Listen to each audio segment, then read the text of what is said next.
Né? A casa de Deus é um lugar onde tem alegria, é um lugar onde o Espírito Santo traz cada um, e muitas vezes nós estamos com o coração tão apertado ao longo da semana, né? E quando nós estamos aqui nesse ambiente, o ambiente de família, o ambiente da casa de Deus, nós começamos a sentir a presença de Deus e a alegria do Senhor. Então é muito bom, por isso que a gente fala para cumprimentar uns aos outros, né? E ter esse tempo de, de recepção, de apresentação e tudo mais. Então, todos bem-vindos à casa de Deus. Hoje nós vamos falar sobre a unidade em Cristo.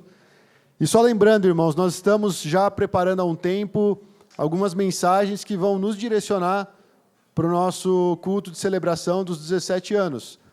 Semana que vem nós vamos fazer 17 anos, olha que bênção. E todos estão convidados para o culto das 4h30, vai ser um culto unificado. Hoje, após o culto chinês, avisando o pessoal do louvor, eu sei que talvez a gente tenha atropelado a banda C, né, que vocês costumam ensaiar. A gente pede perdão, mas a gente vai precisar ensaiar música nova. Inclusive, se vocês quiserem dar um suporte, botar a Sofia na guitarra, a Juju no teclado, estou brincando. Mas a gente vai precisar usar o espaço para ensaiar essa música, junto com o pessoal do chinês, tá bom? Quem quiser participar, ensaio aberto, ó, que legal. Vocês podem aprender a música já de primeira mão, né? Para cantar junto com a gente semana que vem. E é isso. Nós vamos falar de unidade em Cristo, irmãos, porque talvez esse seja um tema que sempre precisa ser trabalhado no corpo de Cristo. Às vezes a gente olha a igreja de uma perspectiva e a gente não consegue enxergar, de fato, essa unidade do Senhor como está relatada na palavra de Deus. Mas é a vontade do Senhor que nós, como corpo, que nós, como igreja, andássemos unidos. Porque é exatamente a unidade que vai representar a trindade para o mundo, não é verdade? Deus Pai, Deus Filho, Deus Espírito Santo. Antes de existir o universo, antes de criar qualquer coisa, eles já estavam vivendo em unidade. O nosso Deus é um só, em 3 pessoas. Isso é maravilhoso, isso é um mistério. E essa unidade do corpo de Cristo também é um mistério que nós vamos explorar nessa mensagem de hoje. E eu espero que todos possam estar atentos. Nós vamos tratar hoje de um livro da Bíblia, o livro de Efésios. E o livro de Efésios ele é dividido em 6 capítulos. Os 3 primeiros, o Paulo vai falar muito sobre a doutrina, sobre o ensino, coisas que nós devemos crer. E depois, nos outros 3 capítulos, a partir do capítulo 4, ele começa a falar de coisas que nós devemos praticar. Nós vamos ver em determinado momento da pregação que Paulo ele exige que nós, como cristãos, andemos num equilíbrio entre aquilo que a gente sabe, aquilo que a gente crê e aquilo que nós vamos praticar, aquilo que nós vamos viver. Então, essa é a tônica da nossa mensagem hoje, esse é o principal. Aquilo que nós cremos, aquilo que nós aprendemos, aquilo que nós estamos ouvindo da palavra de Deus, deve ser colocado em prática. E todo o livro de Efésios vai falar sobre a igreja gloriosa, sobre a igreja que o Senhor Jesus vai vir buscar, sobre a igreja que vai herdar as bênçãos e as promessas da eternidade. E nós fazemos parte desse corpo, amém? É um privilégio, irmãos. Eu fico vendo hoje, existem muitas organizações, existem ONGs, existem projetos, existem clãs, grupos, tribos, enfim, vários segmentos que tentam se identificar por algum, talvez a roupa que usa. Você vai lá no Parque do Ibirapuera, cedinho, vai ter os caras que correm, então todo mundo parece estar vestido igual. Aí depois você vai, sei lá, para o meio de um... Eu não sei onde os caras se encontram, né? Porque eu não faço parte desse grupo, mas eu sei que existem os motoqueiros, que os caras põem aquelas jaquetas de couro, na Harley Davidson, eles se encontram em tal lugar. Aquele é o grupo deles. E você vê que o ser humano sempre tenta se encaixar em determinado grupo. Só que a gente vai ver que a igreja ela não é um grupo apenas, não é mais um grupo apenas. A igreja ela representa exatamente o corpo de Cristo na terra, do qual Cristo é o cabeça, e nós seguimos o que o nosso cabeça ordena, e a unidade em Cristo mostra o que de fato deveria ser a igreja para o mundo. Isso traz significado, irmãos, para a nossa vivência de igreja. Às vezes, talvez você venha aqui um domingo após o outro, você senta, ouve as mensagens, às vezes até anota alguma coisa, compartilha a sua vida, mas você pensa assim, será que é só isso? Será que eu tenho que vir aqui, sentar e assistir o culto, esse é o meu papel no corpo de Cristo? Eu já te digo, não é, nunca foi. Esse é o momento de ministrar a palavra, de aprender a palavra, mas a igreja ela acontece depois desse momento. A igreja ela vai acontecer lá fora. A igreja ela não acontece somente num espaço físico. Ela está espalhada no mundo todo. E quando nós falamos da unidade do corpo, é muito maior do que um clãzinho, do que um grupinho, do que uma tribo. Fala de diversas culturas, de diversas gerações, diversas línguas, povos e raças e tal, tudo para adorar um só Senhor. É muito maravilhoso, irmãos. Da mesma forma que nós estamos aqui hoje louvando a Cristo, tem um cara lá na Malásia adorando a Deus, tem gente na Nigéria louvando ao Senhor, tem, sei lá, inventa um país aí, o cara está lá adorando a Deus, e nós temos o mesmo Senhor. Essa unidade é muito poderosa, irmãos. Às vezes a gente acha que o nosso culto a Deus, ele é válido enquanto a gente está acordado. De repente a gente dormiu, parece que aquilo cessou, o mundo pausou, e quando a gente acorda, continua tudo. Não, a adoração a Deus é contínua, é constante. O corpo de Cristo está sendo governado por Cristo em todas as partes do mundo. E por isso que é importante, irmãos, nós falarmos sobre a unidade em Cristo. O primeiro ponto, nós vamos falar que a unidade do corpo de Cristo vem de Deus. Eu e você, irmãos, a única coisa que a gente pode fazer pela unidade é não prejudicar essa unidade que já foi dada por Deus. Mas a unidade vem de Deus. E isso, a gente vai falar do corpo de Cristo, da igreja, mas nós podemos trazer para os nossos relacionamentos pessoais também. Nós vamos ver isso mais adiante. O primeiro trecho, irmãos, ele vai falar que Deus fez convergir em Cristo todas as coisas. E eu quero perder um tempinho aqui investir um tempinho aqui nesse trecho, apesar dele ser pequeno. Nós vamos passar completamente pelo livro de Efésios, então nós vamos pegar alguns trechos importantes, mas se você sentar e ler Efésios, você vai ter a compreensão exata do que nós estamos falando aqui. A gente só quis destacar alguns trechos, e dentro desse trecho, algumas palavras que nos são próprias para tratar do tema. E o primeiro trecho vai falar isso, ó, e nos revelou o mistério. Quem revelou? Deus nos revelou o mistério da sua vontade, de acordo com o seu bom propósito, que Ele estabeleceu em Cristo, isto é, de fazer convergir em Cristo todas as coisas, celestiais ou terrenas, na dispensação da plenitude dos tempos. Irmãos,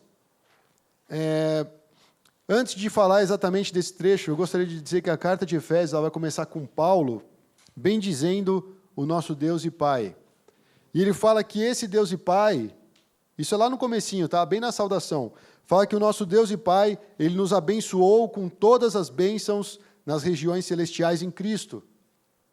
Primeira coisa é saber a quem nós servimos. É um Deus e Pai que nos abençoou com todas as bênçãos. Ele nos elegeu em Cristo, antes da fundação do mundo. Ele nos predestinou para si mesmo, para sermos filhos adotivos por meio de Jesus. E nele nós temos a redenção, ou seja, o perdão dos pecados. Esse é o comecinho de Efésios, irmãos. Ele já fala a respeito do nosso Deus e toda a obra que Ele queria fazer através de nós e em nós. E aí depois Paulo fala desse mistério que nos foi revelado. O que nos foi revelado? Que mistério da sua vontade? O que isso significa? E ele fala que esse mistério de sua vontade foi algo que Ele estabeleceu em Jesus, que é fazer convergir em Cristo todas as coisas. Esse ponto, irmão, é sobre a doutrina, é sobre o ensino. Você tem que olhar para Cristo na cruz e em Jesus todas as coisas seguindo para Ele. Todas as coisas foram reorientadas para o Senhor Jesus. Sabe o que isso fala para nós? Que a nossa vida deve ser reorientada, ou seja, deve convergir para Cristo. E aqui é interessante, porque ele não fala da minha vida somente, ele fala que todas as coisas, sejam terrenas, sejam celestiais, tudo que existe no universo se converge para Cristo. Deve ter esse direcionamento. Ou seja, é aquela música que a gente canta, Jesus é o centro. Quando Jesus está no centro e as nossas vidas direcionadas para Ele, as coisas estão de acordo com o que Deus planejou. Nós podemos desfrutar na plenitude desse relacionamento com o nosso Senhor.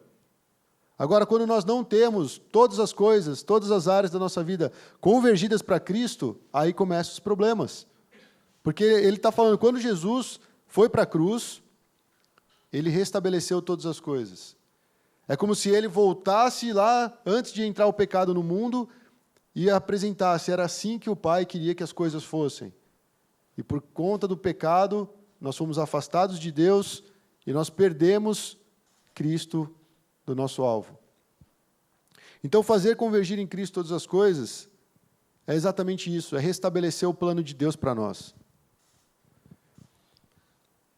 Quando o pecado entrou no mundo, houve uma ruptura, houve uma deformação. Aquilo que era puro foi corrompido. Algo que era integral, completo, perfeito, foi contaminado pelo pecado. E era o relacionamento nosso com Deus. Em Cristo, dessa forma como está escrito aí, em Cristo todas as coisas vão ser restauradas. E eu lembrei de um trecho de Apocalipse 21:5 que fala, faço nova todas as coisas.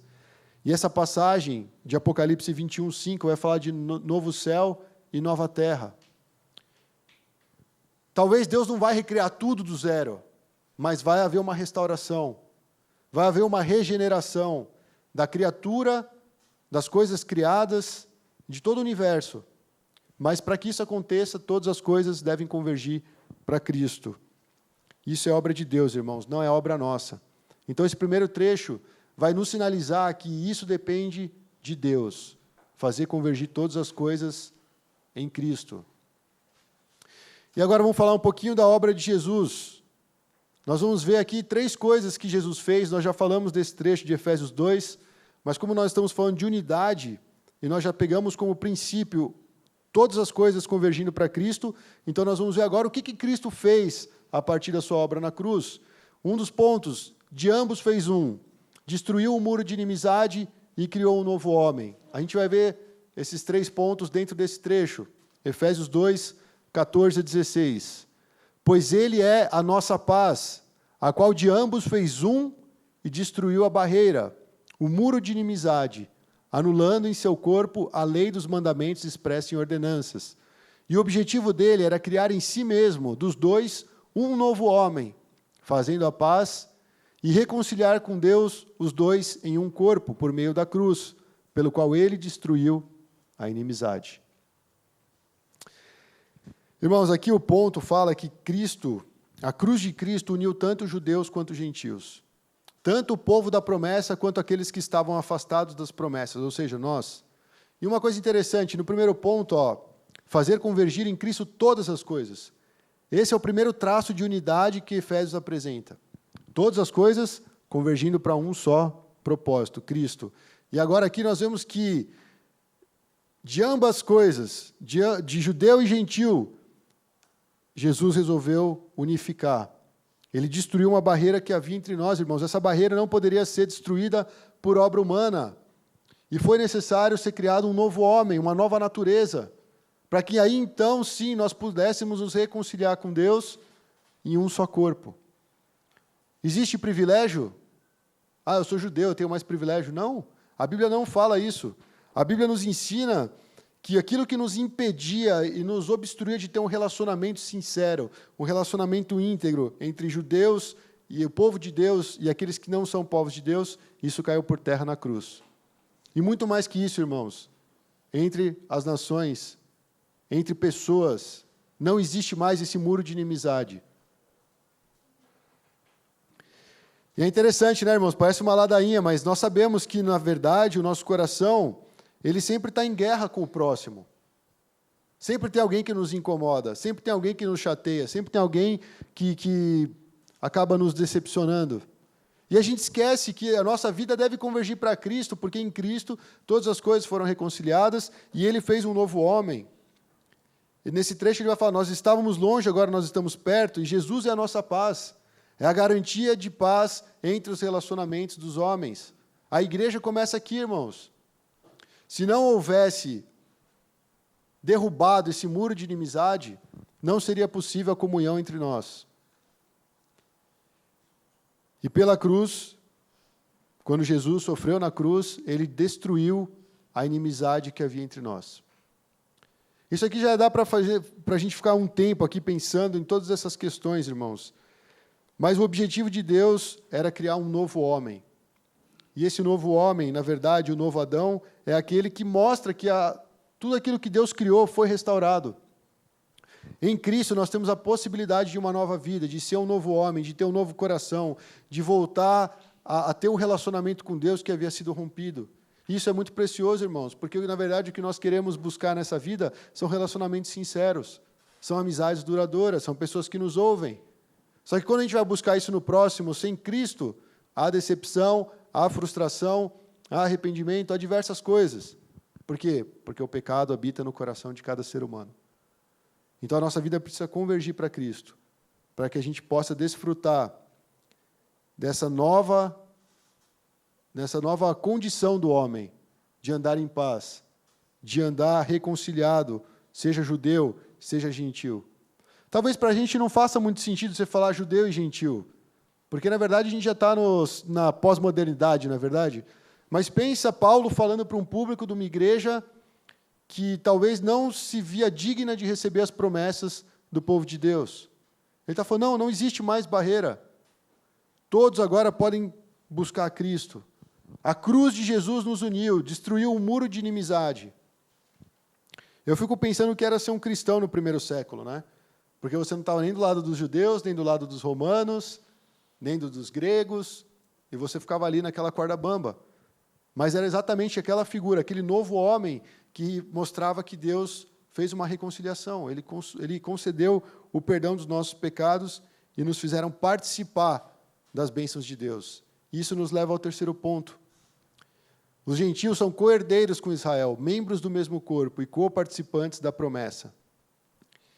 Esse aqui nós vamos ver no trecho de Efésios 3. Veja que nós já estamos no capítulo 3. No capítulo 1, todas as coisas convergem para Cristo.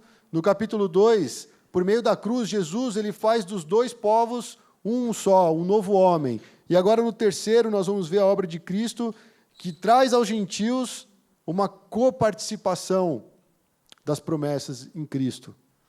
Se não fosse Jesus, irmãos, nós não teríamos nenhuma promessa da Bíblia. Bem-aventurados que choram, pois serão consolados. Nós não seríamos consolados, porque nós estaríamos longe, alheio às promessas de Deus. Nós não teríamos um Deus que nos traz paz. Nós estaríamos sempre em conflito. E quando ele fala que os gentios são co-herdeiros com Israel e membros do mesmo corpo, ele está falando que nós fomos enxertados. Paulo fala isso em outra carta. Nós fomos como se um galho que estava fora e foi colocado para ter vida, para fluir, para crescer.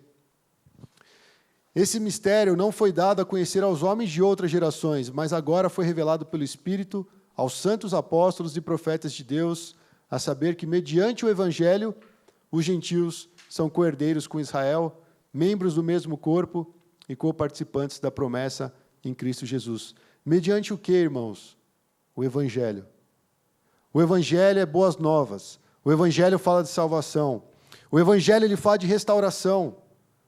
O Evangelho ele nos coloca naquela condição que era para ser como nós sempre deveríamos ter sido, né?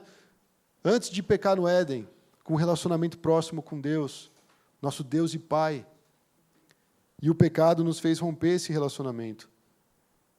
E agora Cristo une tanto judeus quanto gentios para participarem, para serem co-herdeiros. Essa questão do ser herdeiro é muito interessante, né, irmãos? Porque essa herança nós só podemos contemplar futuramente. Ou então você faz igual o filho mais novo, que virou para o pai, pai, me dá minha parte da herança que eu quero curtir agora. Mas normalmente herança é algo para o futuro, é algo para o porvir. E aí ele fala, ele nos garante aqui, irmãos, que nós somos co-herdeiros com Israel. Israel é o povo escolhido, Israel é o povo de Deus, é um povo remido pelo Senhor. E nós, como gentios, agora fazemos parte desse corpo. Nós temos essa mesma aproximação das heranças de Deus. A gente está falando de vida eterna, irmãos.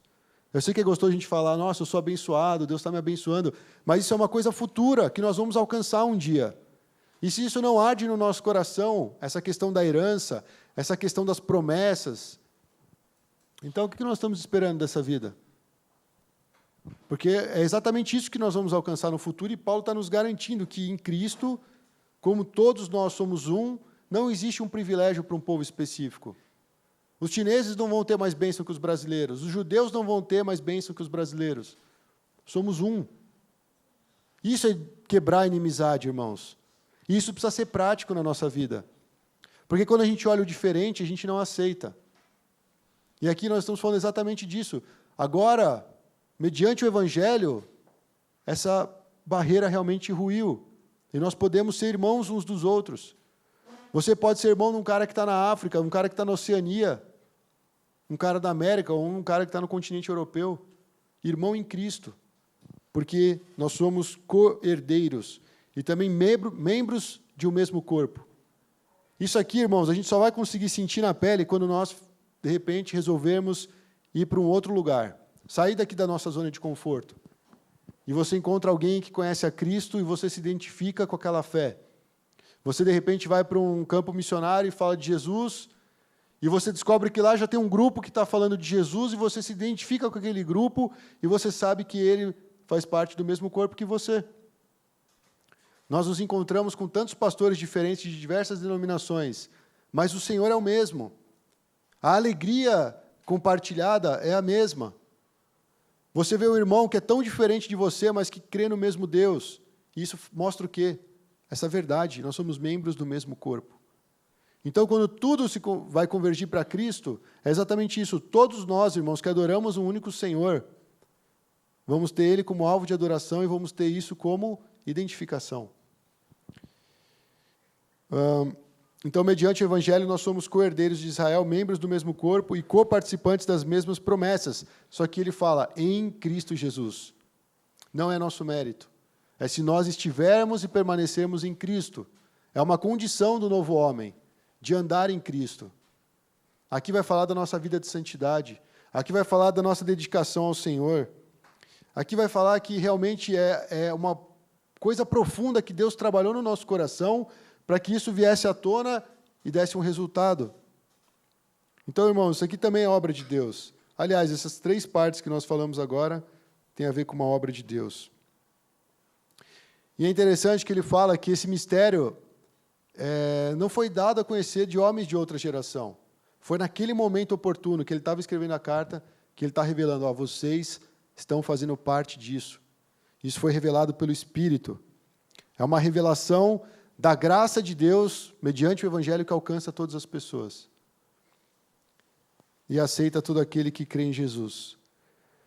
Irmãos, esses 3 capítulos é uma base de doutrina, é uma base de ensino. E se a gente perde isso de vista, vai ser um evangelho muito raso, irmãos.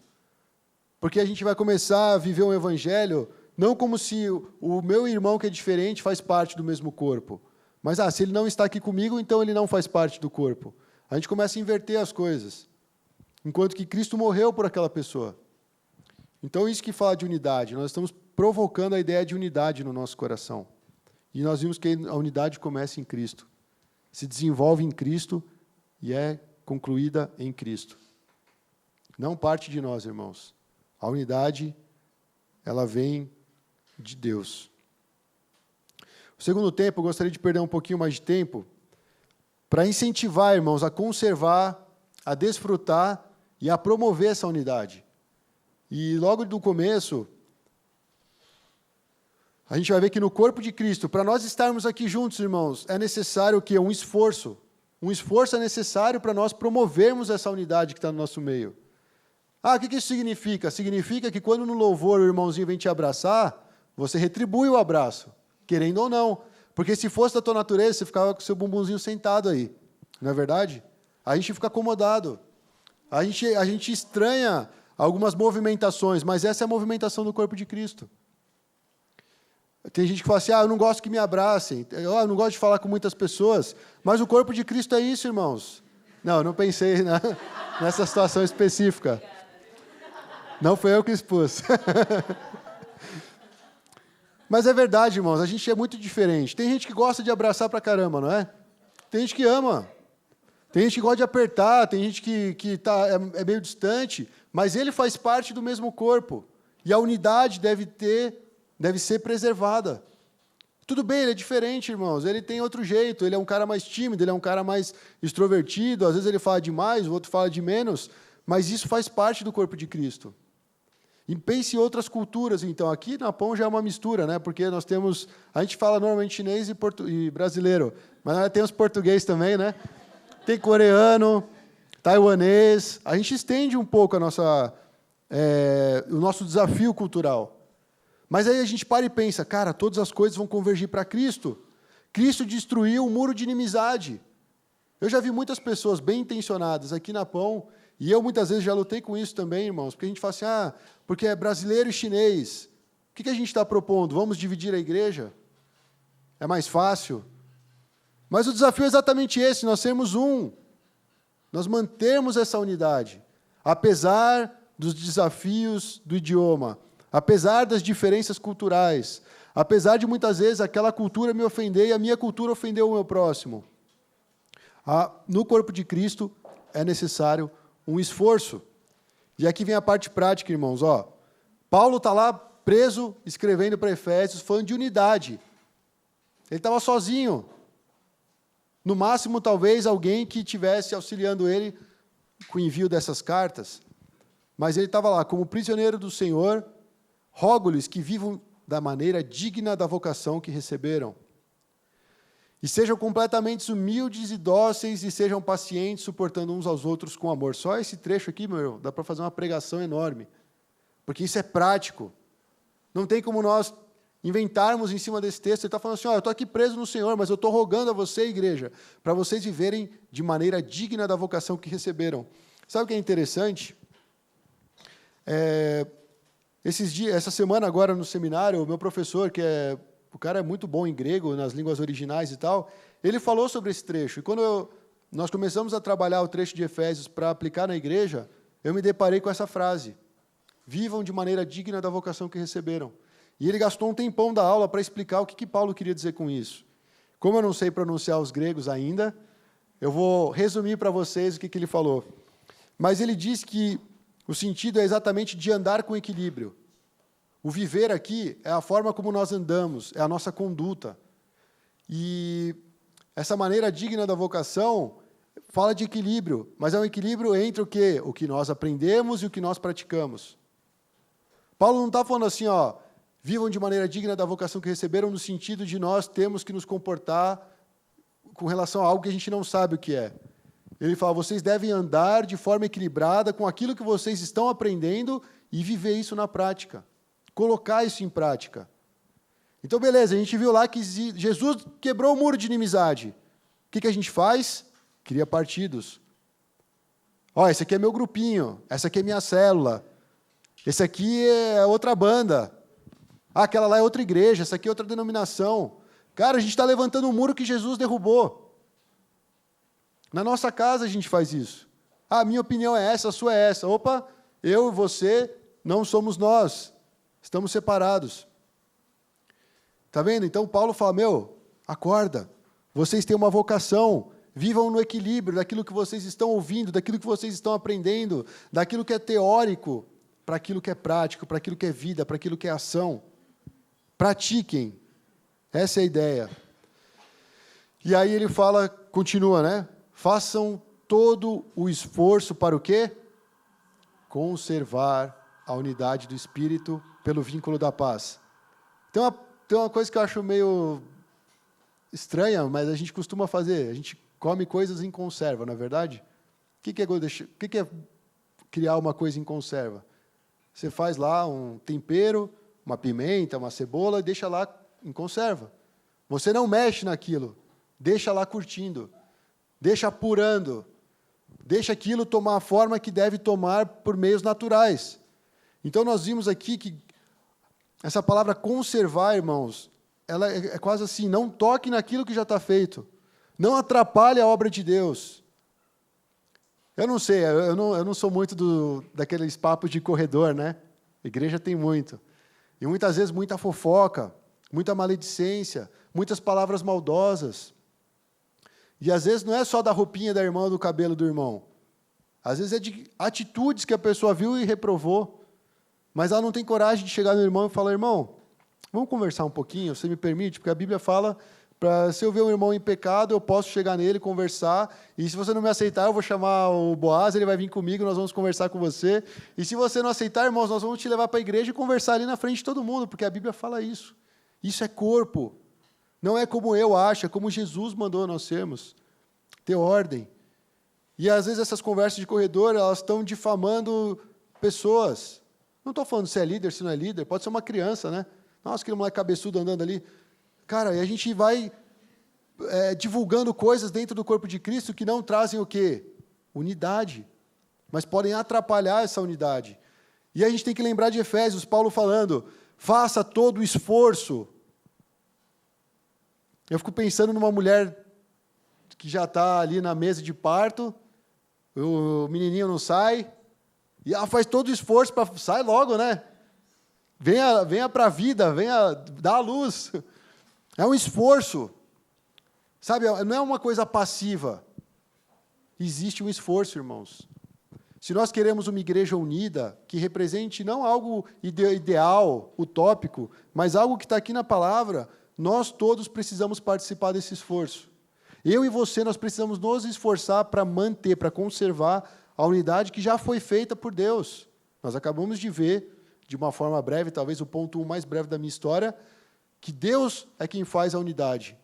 Agora aqui, ponto 2, capítulo 4, 5 e 6, o que nós temos responsabilidade nessa unidade que foi criada por Deus?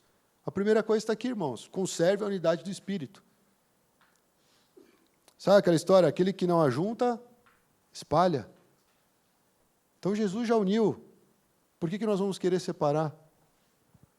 É engraçado, porque eu imagino Paulo construindo essa carta e ele dá uma base boa para falar do que Jesus fez na cruz, o que é o Evangelho, a unidade que foi estabelecida, que não existe distinção entre gentio e judeu, que nós temos as mesmas promessas, nós fazemos parte do mesmo corpo, e de repente ele começa a instruir o que nós devemos fazer. Só que é exatamente aqui, irmãos, que nós falhamos. Nós podemos pregar muito bem sobre Jesus destruiu o muro da inimizade. O Senhor Jesus, ele perdoa os pecados. Mas quando chega no tempo prático é que a gente falha. E por isso que ele diz, viva de maneira digna da vocação que receberam, ou seja, vivam em equilíbrio entre aquilo que vocês aprenderam e aquilo que vocês devem praticar. Olha que interessante, irmãos, ele continua o trecho falando, há um só corpo e um só Espírito, assim como a esperança para a qual foram chamados é uma só. Há um só Senhor, uma só fé, um só batismo, um só Deus e Pai de todos, que é sobre todos, por meio de todos e em todos. Eu acho que ele traz a melhor definição de unidade que a gente pode ter. Não só de unidade, irmãos, mas do poder que tem nisso. Nós somos um corpo. Lembra que nós falamos da unidade no corpo? Cada um aqui é um membro, o corpo é formado de muitos membros, mas ele é uma unidade. Ele fala, conserva essa unidade, porque isso aqui é o corpo de Cristo. E aí ele começa a falar, somos um corpo, fazemos parte do mesmo corpo. O corpo ele tem que estar em equilíbrio. Eu estava esses dias conversando com o Hugo, que é fisioterapeuta, e a gente começou a conversar algumas coisas, e a tese dele para o homem é que o homem deve andar em equilíbrio. Eu estou aqui pregando, já estou todo torto, minha barriga está para frente, meu joelho está segurando o peso do meu corpo, o outro pé está voando aqui, e todo domingo eu faço isso. Eu estou torto, eu estou errado, eu estou em desequilíbrio. E aí ele fala que, conscientemente, ele tenta trabalhar isso para que as pessoas adotem uma postura correta. O corpo, irmãos, ele foi feito de uma forma perfeita, e o nosso cabeça é Cristo.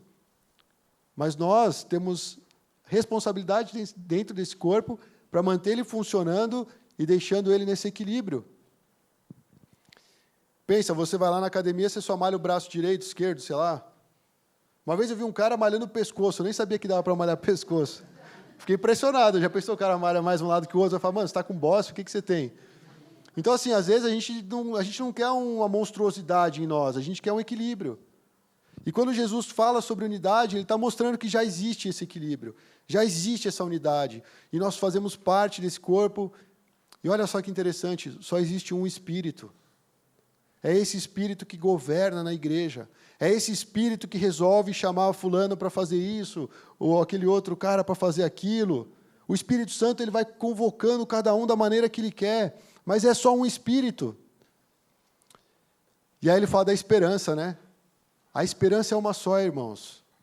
Ou deveria ser uma só, né? Alguns esperam que vão ficar ricos por estar seguindo a Cristo. Acho que não leram muito bem o Evangelho. Mas a esperança é a salvação em Cristo.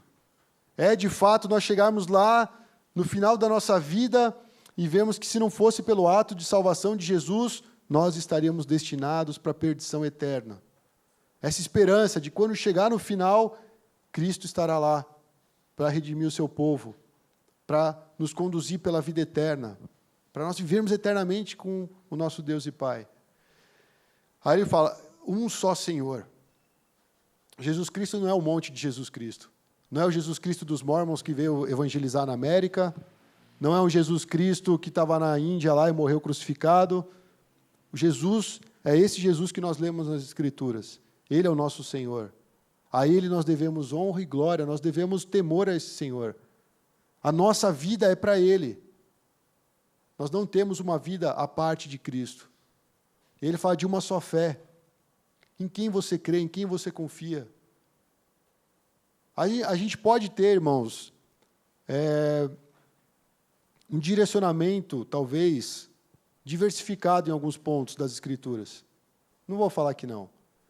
Por exemplo, batismo, tem gente que acha que é aspersão, tem gente que acha que tem que ser imersão, existe uma briga por causa disso, hoje está um pouco menos, mas teve épocas bem intensas. Mas, cara, ele vai falar que o batismo é um só, porque o batismo não é só um ato exterior, é o que está acontecendo no seu coração. É o fato de você querer publicamente anunciar que você tem um compromisso com esse corpo, com esse espírito, com essa esperança, com essa fé, com esse Senhor que te salvou e com esse Deus que é teu Pai. Então o batismo, ele na verdade é algo exterior que está acontecendo aqui dentro, não é verdade? Eu sempre lembro, quando eu comecei a frequentar Pão, primeiro, quando eu estava fora da igreja, eu tinha necessidade de congregar. Eu falava, se Jesus me chamou, Ele chamou um monte de pessoas. Onde estão essas pessoas? Na igreja. Então a igreja é o lugar que eu devo adorar. Antigamente eu considerava a igreja esse momento. Depois você vai entendendo mais coisas. Mas aqui é a manifestação do nosso culto de celebração a Deus. É aqui que nós podemos olhar nos olhos uns dos outros e orar uns pelos outros. É uma dinâmica que acontece no corpo de Cristo. E lá fora essa dinâmica, ela multiplica, porque nós vamos sair da nossa comodidade aqui, dos amiguinhos que a gente já conhece, e vamos para o mundo para testemunhar de Cristo.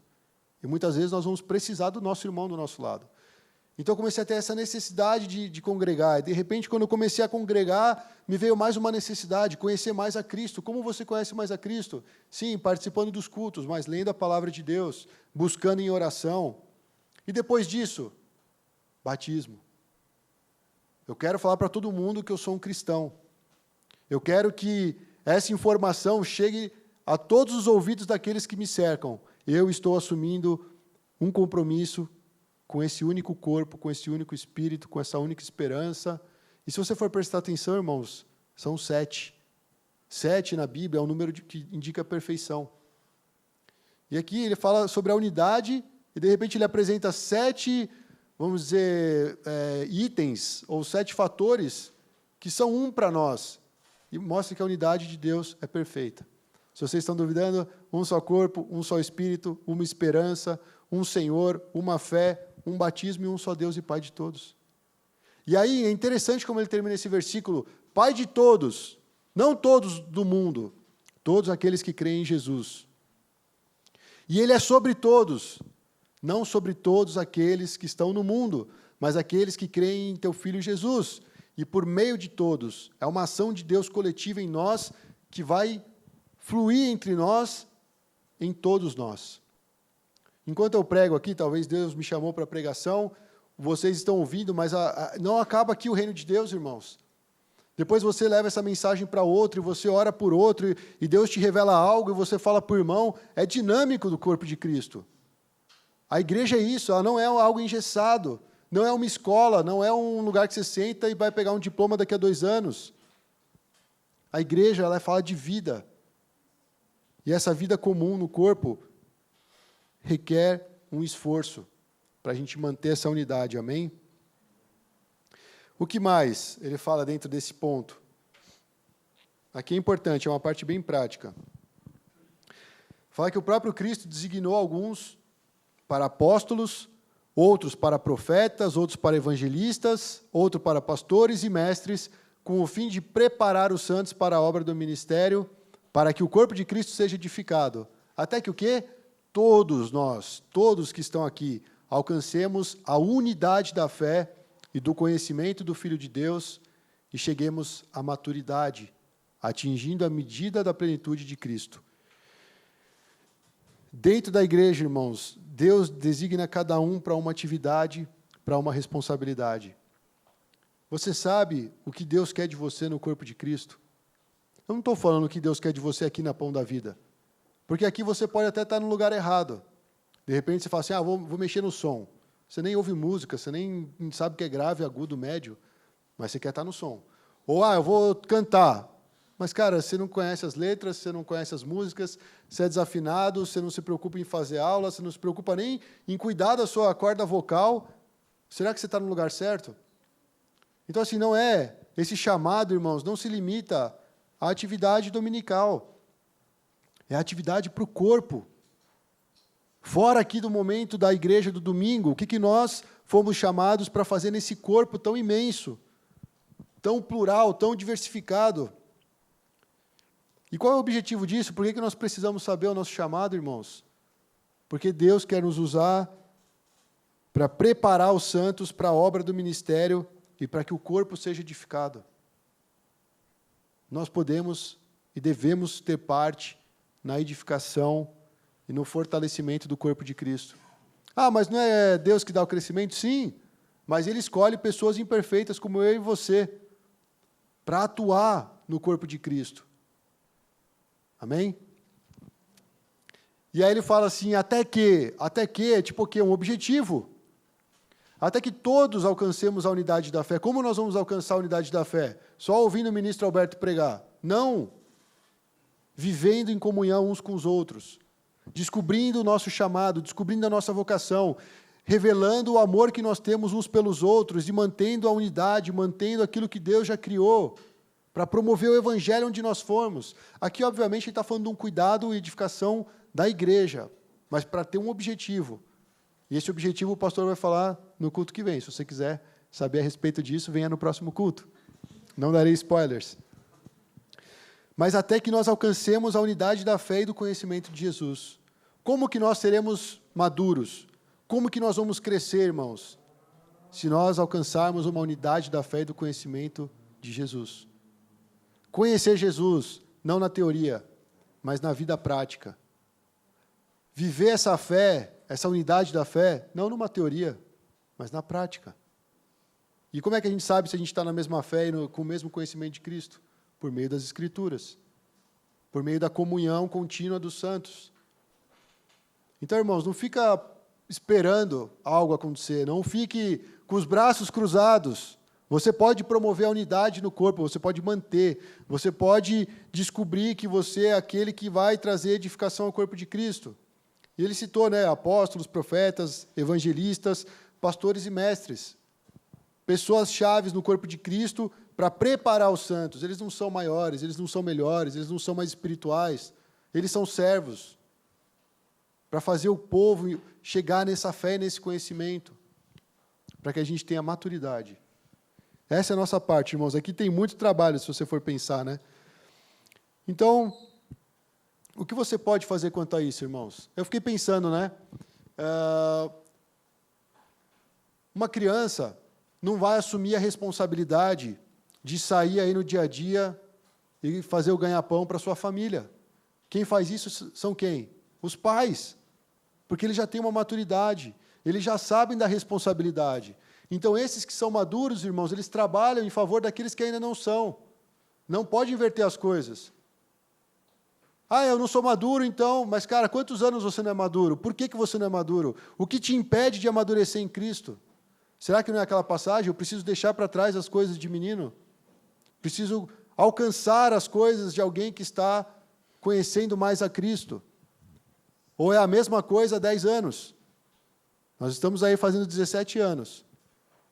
Onde nós poderíamos estar se nós tivéssemos perseverado em alcançar essa unidade da fé e esse conhecimento de Jesus? Aí agora sim é o mundo ideal e utópico. Mas onde nós poderíamos estar? Se nós mantivéssemos a unidade acima de tudo e o compromisso com Cristo. Será que nós, de repente, por imaturidade, a gente largou a mão e deixou o corpo de Cristo? Deus cuida mesmo. Eu creio que Deus nos chama, isso é um privilégio. E eu já vi muitos irmãos amadurecendo, irmãos. Você acha que eu sou besta, mas eu estou de olho. Eu já vi gente que ninguém dava crédito, hoje já está conduzindo aí muitas pessoas no caminho de Deus. E Deus faz isso, irmãos. Não são aqueles mais capacitados, mas os que têm o coração na obra, o coração de servir.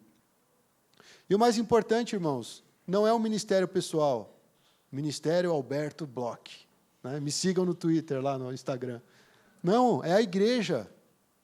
Tudo que a gente tem, todo o nosso esforço, todo o nosso recurso, o nosso tempo, é para edificar o corpo de Cristo. De novo, com um objetivo que vai ser falado na semana que vem. Porque não é só edificar o corpo está bonitinho, para quê? Tem um propósito. Então, irmãos, nós precisamos alcançar a maturidade.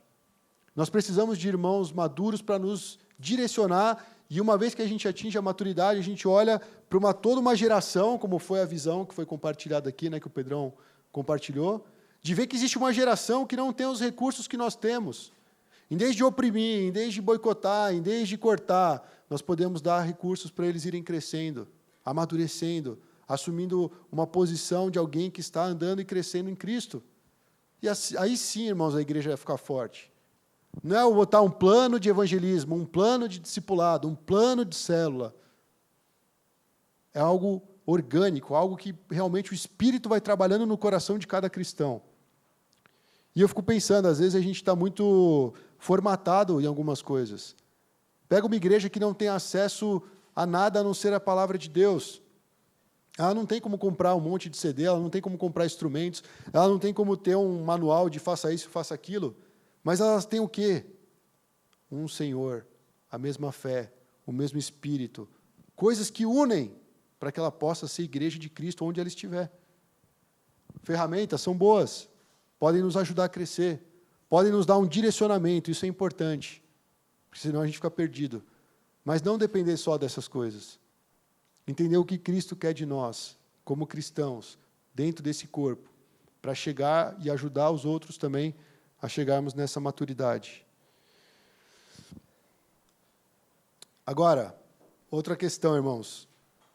Nós já estamos quase acabando, mas aqui nós falamos, o segundo ponto fala de conservar, desfrutar e promover a unidade, que Cristo já conquistou para nós, que o próprio Deus promoveu no nosso meio. O primeiro ponto, no corpo de Cristo, é necessário um esforço. Nós acabamos de falar isso. Agora nós estamos indo para o ponto B, que vai falar sobre a nossa vida diária. E isso diz respeito à unidade nos nossos relacionamentos. E esse é o trecho que eu quero usar para embasar tudo que nós vamos falar agora, porque seriam trechos muito longos, mas isso aqui resume tudo. Sujeitem-se uns aos outros por temor a Cristo. O que nos faz sujeitar ao pastor, aos nossos pais, aos nossos chefes, é o temor a Cristo. Não é porque a pessoa é super ungida, não é porque a pessoa é autoritária, não é porque a pessoa está pagando o meu salário, mas é porque nós devemos ter temor a Cristo. Veja, aqui fala de vida com Jesus, de uma construção diária com o Senhor, para quando você chegar diante do outro, você saber se sujeitar. Cara, não é interessante ele usar a palavra sujeitem-se uns aos outros quando ele está falando de unidade? Imagina se um quer passar em cima do outro, um quer atropelar o outro. Existe unidade? Nunca. Estavam lembrando, minha mãe estava falando que viu um documentário do Rubinho Barrichello. Todos conhecem o Rubinho Barrichello aqui? Não conhecem o Rubinho Barrichello? Meu Deus do céu. Vocês estão chegando atrasados, hein? Aí, ó, os mais velhos entenderam. Sabe qual é a história desse cara? Na verdade, eu não sou fã de Fórmula 1. Se alguém aqui for muito fã de Fórmula 1, me perdoe, você pode me corrigir depois do culto. Mas eu ouvi falar que o Rubinho Barrichello é um baita de um corredor. O cara é muito fera. Ó, o Vitor ali, o cara conhece a história. Depois você dá um testemunho aí. Só que ele tinha um problema. Ele estava numa grande equipe que se chamava Ferrari. E ele era parceiro do Schumacher. Schumacher é um baita de um corredor também. Só que quando o Rubinho estava liderando a prova, a equipe mandava o rádio para ele e falava assim, deixa o alemão passar. Faltava poucos segundos ali para acabar a pista, o Rubinho tinha que reduzir, o alemão passava, ganhava o título. Yeah! Que legal, né? O eterno segundo lugar. Quem que gosta disso? Mas era da mesma equipe. É uma coisa estranha que acontece. Mas posso te falar, no final das contas, isso é uma história real, verídica, E acaba sendo até um pouco trágica, porque eu fico pensando que se o Rubinho tivesse ganhado todas as corridas que ele poderia ganhar, talvez ele fosse um cara que estava ali no mesmo nível do Ayrton Senna como um herói nacional na Fórmula 1. Deus me perdoe aí, vocês também que gostam de Fórmula 1, mas o cara tinha condições de, sabe, ele não ia ser conhecido como o cara que chega atrasado, como o cara que é o segundo lugar. Porque quem está perto dele sabe que ele é um baita de um corredor. Mas por uma questão de ter que se sujeitar, por obrigação, a alguém que paga o salário dele, que é a autoridade, e que está ali instruindo ele, ele perde essas coisas. Agora imagina no corpo de Cristo, você quer fazer algo, e o cara se opõe a você, e você se opõe ao cara, a gente vai acabar igual a equipe da Ferrari. Nós teríamos condições de terem muitos vencedores, muitas pessoas chegando, muitas pessoas desenvolvendo algo no ministério para Deus. Então veja, o sujeitar uns aos outros não é se submeter à vontade do outro, mas ter a vontade de Cristo acima de tudo. Então, por temor a Cristo, você se submete. A referência é Cristo, não é o outro. Mas Jesus está nos ensinando. Se sujeitem uns aos outros. Aprenda a humilhar o seu coração. Aprenda a, talvez, abrir mão. Não porque Ele quer que a gente seja igual ao Rubinho, mas porque isso ajuda a promover a unidade nos relacionamentos. Vai ficar mais claro agora, porque nós vamos falar sobre marido e mulher, pais e filhos, e servos e senhores. Paulo ele vai para uma parte muito prática para a igreja. Eu não vou ler todos esses trechos, tá, irmãos? Mas eles estão aqui como referência. Tenham em vista isso, irmãos. Sujeitem-se uns aos outros por temor a Cristo. Essa é a tônica que vai trazer para o capítulo 5 e 6 o que nós devemos fazer como cristãos na nossa vida diária. Então, pensa no dia a dia. Ok, o corpo de Cristo está unido, eu estou fazendo um esforço para promover ou para manter essa unidade, e eu vou para casa, eu e minha mulher. Como nós estamos nos relacionando? E Paulo fala, mulheres, sujeitem-se aos seus maridos como ao Senhor. É muito fácil as mulheres se submeterem ao Senhor. Por quê? Por tudo que a gente já falou até aqui. Jesus morreu no lugar delas. Jesus estendeu a mão da graça. Jesus, mesmo apesar dos pecados dessa mulher, ele foi lá e perdoou, ele limpou com sangue e acolheu aquela vida. Então as mulheres reconhecem isso e se sujeitam a Cristo. Só que elas falam, Paulo está falando para as mulheres, um desafio para vocês. Da mesma forma que vocês se sujeitam a Cristo, vocês precisam aprender a se submeter ao marido de vocês. Seria muito bom se o marido de vocês todas fosse muito parecido com Cristo. A Isadora ia amar se eu fosse muito parecido com Cristo. O problema é que eu tenho muito do Alberto ainda. E os seus maridos têm muitos dos seus maridos. Mas o princípio bíblico está aqui. Para viver a unidade, a mulher precisa se submeter, se sujeitar ao marido como elas fazem com Cristo. E os maridos, em contrapartida, devem amar as suas mulheres, assim como Cristo amou a igreja e se entregou a si mesmo por ela. O referencial é Cristo. Eu devo amar minha esposa da mesma forma que Cristo amou a igreja. Ele se deu por ela. Então, como a gente quer, se você quer ver sua mulher super se sentindo amada, siga o padrão de Jesus. Não que seja fácil, amém? E aí é engraçado, porque ele estende um pouco essa história para os maridos. Ele deve pensar assim, o homem é meio cabeça dura, então já que ele não entende essa relação de Cristo à igreja, eu vou mergulhar um pouquinho mais e vou falar do homem e do seu próprio corpo. Afinal de contas, a gente se alimenta bem, a gente gosta de fazer exercício físico, não é verdade? E ele fala, os maridos devem amar as suas mulheres como a seus próprios corpos. Ninguém jamais odiou o seu próprio corpo, antes o alimenta dele e dele cuida, como também Cristo faz com a igreja, pois somos membros do seu corpo. Ele volta a falar de Jesus, irmãos. Jesus está cuidando do corpo, nós somos membros do seu corpo, e Jesus ama cada membro do seu corpo. Então ele está falando, homens, da mesma forma, assim como você ama os seus próprios corpos, ame a sua esposa. E aí vem uma frase que nós aprendemos, que lá em Gênesis isso foi falado, o homem deixará pai e mãe e se unirá à sua mulher. Se unirá, nós estamos falando de unidade. Unidade nos relacionamentos diários.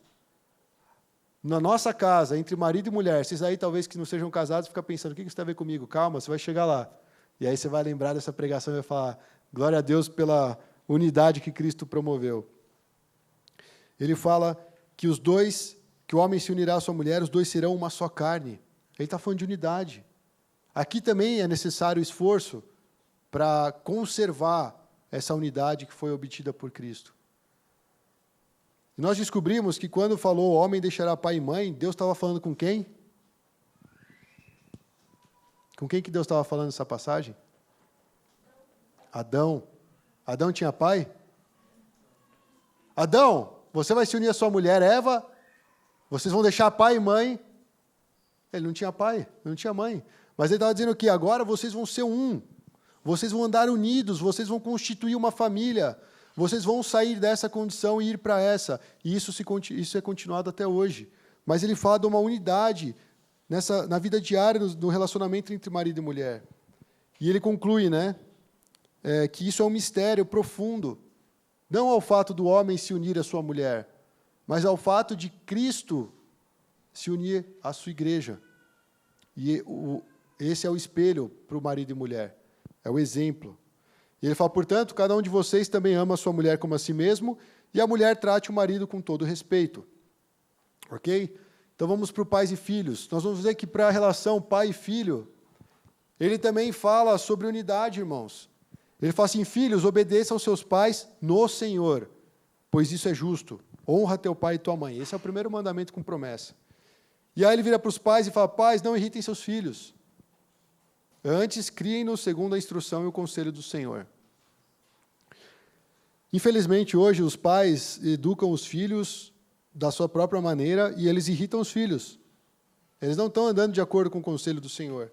E, infelizmente, uma geração de jovens que são insubmissos aos pais, porque talvez eles não saibam nem se submeter ao Senhor. Eu me submeto ao Senhor, mas é difícil me submeter aos meus pais. Cara, aí é exatamente isso que ele está falando nesse texto. Como nós podemos manter essa unidade diária no relacionamento entre eu e meus pais? Talvez você fique assim, mas meus pais já não estão mais aqui. Ok, mas um dia você vai ser pai. Como você vai fazer para conservar essa unidade? Isso é a parte prática, irmãos, de tudo aquilo que a gente já viveu. Se Jesus destruiu o muro de inimizade, por que eu vou ficar em conflito com os meus pais? Ou por que os pais vão querer permanecer em conflito com seus filhos? A gente volta lá atrás. O equilíbrio daquilo que a gente sabe, do que a gente crê, do que a gente conhece, para a vida prática. Não é porque você é obrigado a fazer isso, mas nós precisamos entender e aplicar isso na nossa vida. Esse é o desafio.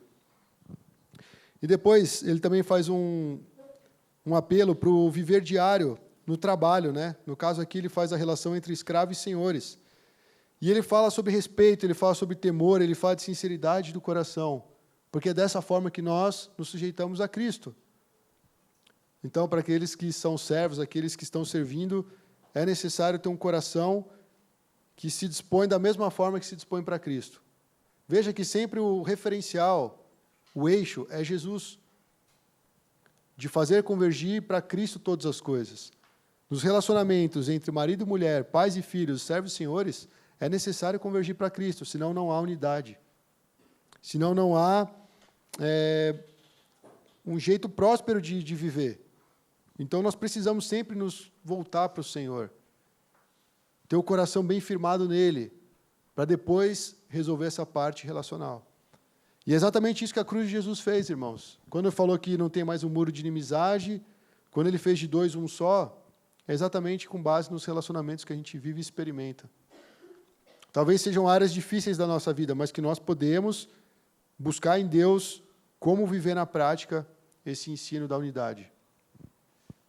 Depois ele fala dos senhores, para tratar os escravos da mesma forma. Ele não fala só para o servo ali, você tem que ser sincero, tem que ter respeito, tem que ter temor. Ele fala, vocês, senhores, tratem os escravos da mesma forma.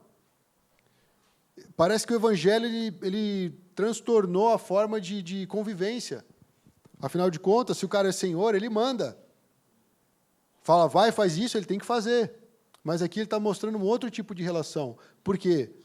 Pelo fato de Jesus ter morrido na cruz por cada uma dessas pessoas. Jesus morreu pela sua esposa, Jesus morreu pelo seu marido, Jesus morreu pelos seus pais, ele morreu pelos seus filhos. Jesus morreu por aqueles que estão servindo, por aqueles que talvez estejam até em condições que são injustas, mas também ele morreu pelos senhores. E aqui ele trata de relacionamento cristão. Não adianta a gente aplicar isso aqui para o mundo, irmãos, mas quando fala de igreja, de corpo de Cristo, nós temos que trazer para nós. Uma pessoa que não nasceu de novo não consegue viver isso. Agora, uma vez que nós nascemos de novo, nós devemos praticar essas coisas.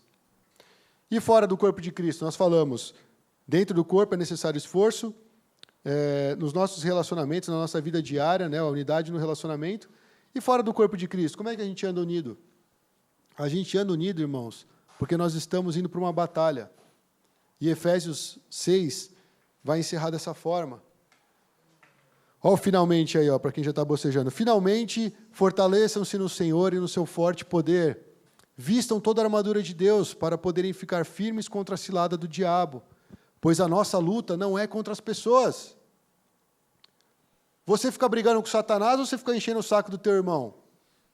Você briga com o capeta ou você fica brigando com seus pais? A gente briga com as pessoas. A gente vai contra as pessoas. E o texto está falando, a nossa luta não é contra as pessoas. Nós temos que nos unir porque nós temos um inimigo em comum. A nossa luta é contra os poderes e autoridades, contra os dominadores deste mundo de trevas, contra as forças espirituais do mal nas regiões celestiais. E por isso, vistam toda a armadura de Deus para que possam resistir no dia mal e permanecer inabaláveis depois de terem feito tudo. Isso é importante, irmãos. A nossa unidade não é para derrubar fulano de tal, não é para convencer que pessoa tal está errada. A nossa unidade é unirmos em oração, se revestindo dessa armadura de Deus, que nada mais é do que se revestir de Cristo e enfrentar o nosso inimigo, o inimigo das nossas almas. A igreja, irmãos, ela deve se unir para lutar contra esse mundo de trevas, que escraviza as pessoas no pecado, que judia de criança, de idoso, prostitutas, pessoas que estão nas drogas. É essa luta que nós temos que lutar. Não ficar brigando quem é maior, quem é menor, como os discípulos uma vez fizeram. Revestir de Jesus, irmãos, é exatamente a armadura, porque ele vai falar do cinto da verdade, da couraça da justiça, dos pés calçados com a prontidão do evangelho da paz, do escudo da fé, o capacete da salvação e espada do Espírito. Se nós ignorarmos os termos da armadura, nós vamos ler coisas que caracterizam o nosso Senhor. Verdade, justiça, evangelho da paz, fé, salvação, o Espírito. É disso que nós precisamos nos revestir.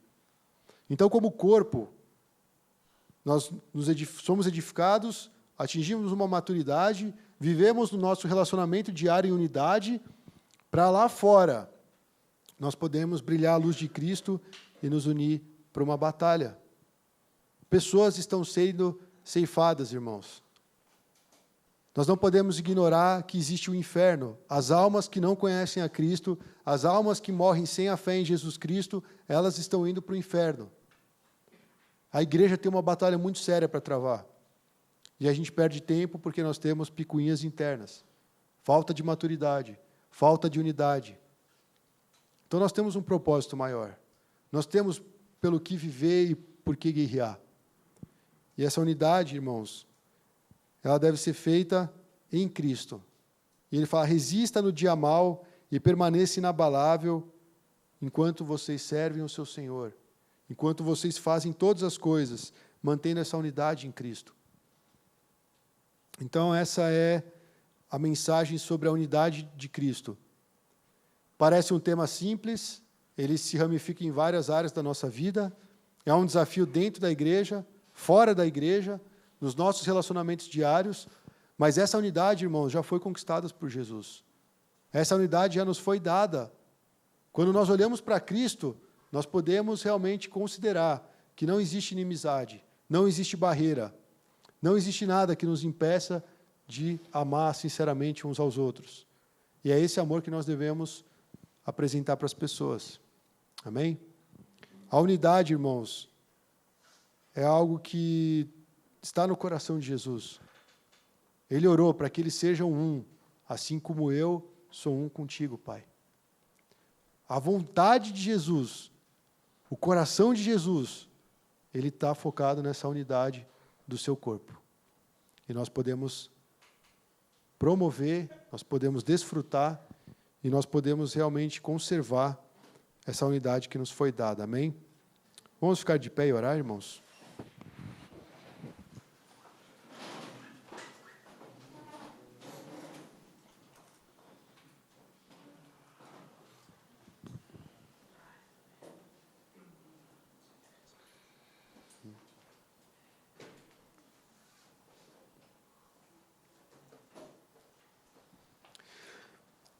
Sendo mais prático ainda, irmãos, eu acho que não tem nada pior para nós do que a gente viver em pé de guerra com pessoas que a gente ama, que a gente considera, pessoas que talvez a gente gostaria de ter um outro nível de relacionamento e muitas vezes, por vários motivos, a gente não consegue alcançar isso. Então, eu sei que a unidade ela é muito ampla, como a gente falou, mas nesse momento, enquanto o grupo vai se preparando para tocar uma música, você responda a Deus essa mensagem a respeito da unidade. E fala assim, Deus, como eu posso promover, conservar ou viver essa unidade do Senhor na minha casa, nos meus relacionamentos, aqui na igreja? E deixe Deus falar ao seu coração, porque Deus quer guiar cada um aqui para realmente desfrutar dessa unidade do Senhor. Amém? Jesus, nós somos gratos pelo teu sacrifício na cruz, o Senhor morreu por cada um de nós, e quando nós ainda estávamos vivendo uma vida de pecado, o Senhor morreu naquela cruz e nos trouxe uma nova vida, uma nova esperança, e muito mais que isso, Deus, o Senhor nos colocou para andarmos juntos como igreja nesse mundo, para fazermos a diferença, para vivermos pregando o Evangelho, vivermos pelo Evangelho, e é exatamente o Evangelho que nos traz uma mensagem de vida, de uma nova vida, de uma vida completamente transformada. E nós queremos ver esse Evangelho sendo poderoso em nossas casas, Senhor. Nós queremos ver o Evangelho sendo poderoso em cada um dos nossos relacionamentos. Nós queremos que esse Evangelho venha impactar a nossa vida. Porque, de fato, é o Evangelho que traz essa unidade sobrenatural sobre cada relacionamento humano, Senhor. O Senhor tem no coração esse desejo de que a tua igreja seja unida, permaneça unida e venha promover a unidade, Senhor. Usa cada um de nós para realmente ser um instrumento nas tuas mãos. Nos ensina a conservar a unidade, nos ensina a zelar pelo teu corpo, a ter um temor do Senhor.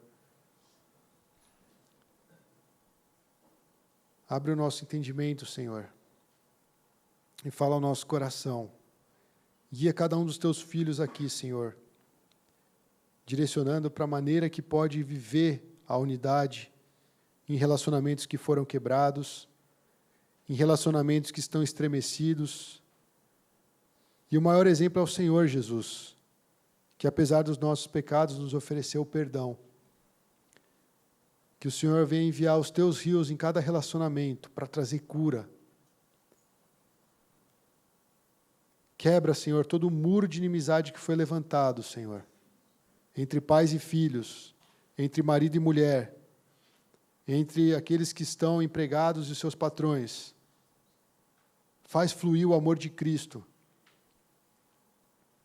e opere poderosamente com a tua mão estendida, Senhor, para promover essa unidade na tua igreja e em cada cristão. Em nome de Jesus. Amém.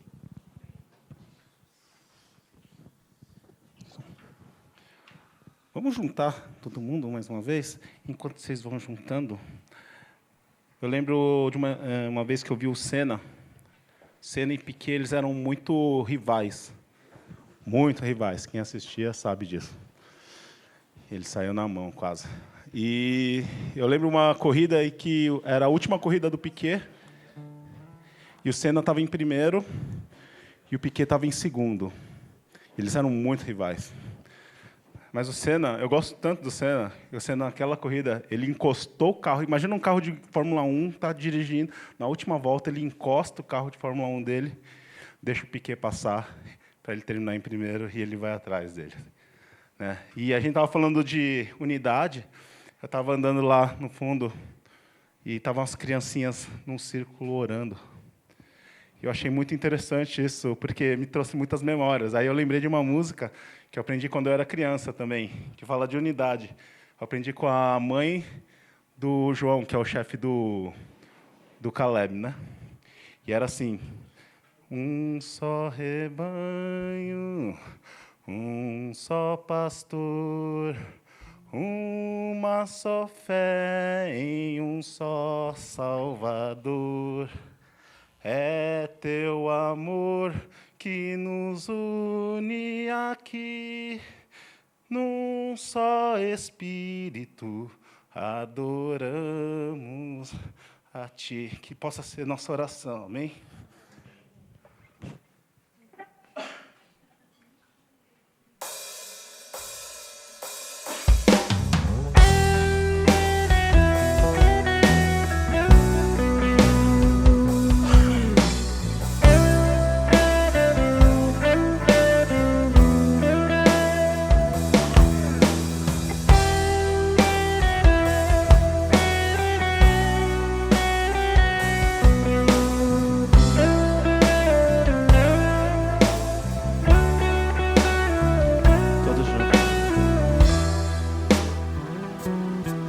Eu sei que foi pago um alto preço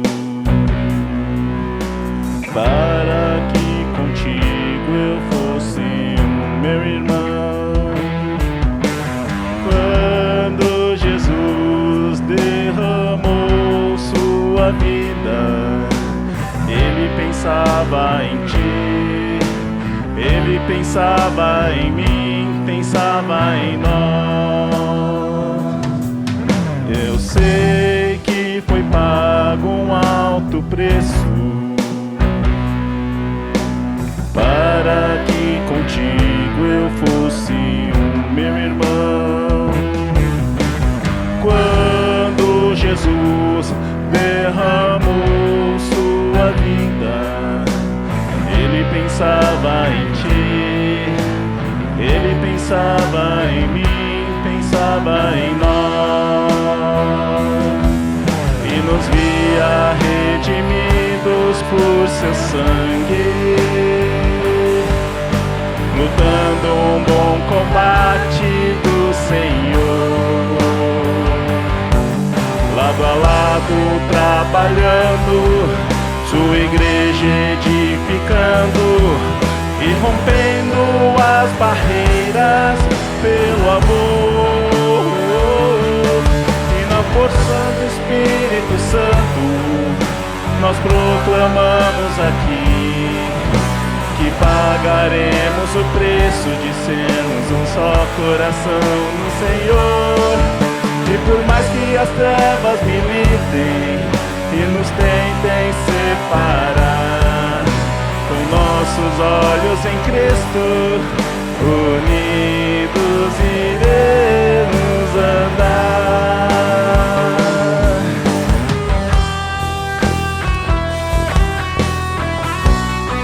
Que essa unidade seja em Cristo, que o Espírito nosso Deus esteja sempre nos mantendo unidos.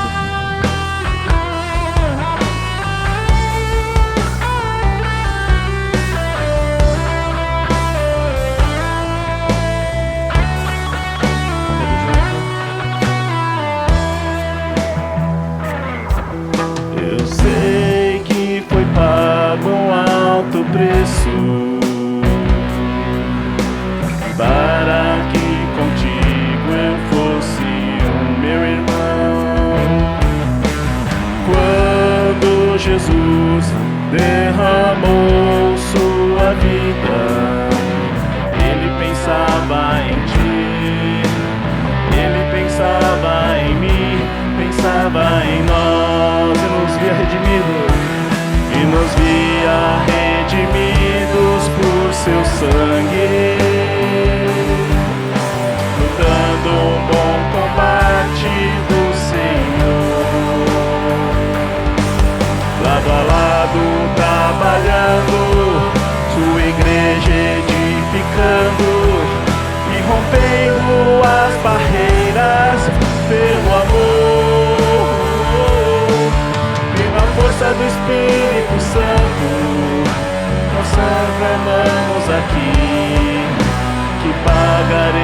pagaremos o preço de sermos um só coração no Senhor. E por mais que as trevas militem e nos tentem separar, com nossos olhos em Cristo, unidos iremos andar. Bem forte agora. E na força do Espírito Santo nós proclamamos aqui que pagaremos o preço de sermos um só coração no Senhor. E por mais que as trevas militem e nos tentem separar, com nossos olhos em Cristo, unidos iremos andar. Unidos iremos andar. Unidos iremos andar. Aleluia. Glória ao nosso Deus. Pode sentar, pessoal.